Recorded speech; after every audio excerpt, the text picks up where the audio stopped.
But there's an oddity to the speech, because Mr. Mboweni says there must be certainty, he says, which is right. And Mr. Mboweni makes the comment specifically in the context of farming, which I don't think was accidental, to say that he's an avocado farmer himself. He says it takes 7 years after you plant the tree to harvest the avocado, and he essentially said that if the government suggests it's going to seize the business that invested in those trees, you're never going to see a much investment in agriculture at all, which is also correct.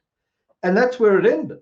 Mr. Mboweni is the finance minister. He's not an analyst outside. He's not an observer or journalist.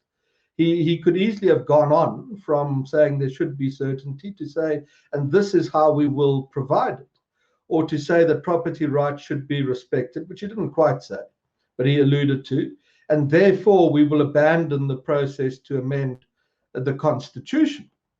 But it doesn't come. He just says something must be done, and that's crazy. I mean, he is the minister. His party has a very significant national majority. It could implement practically any policy it chose to. So why does he say something must be done, but he doesn't say what it is? There are only two reasons. The first is that there is no reform strategy. The second, the one I lean towards, is that there is open hostility amongst his cabinet colleagues towards reform at all. They regard it as a great betrayal of their ideological and revolutionary principles, and they would rather suffer the consequences of debt defaults and the like, all of which he alluded to this afternoon, than suffer what they would regard as the indignity of betraying the revolution.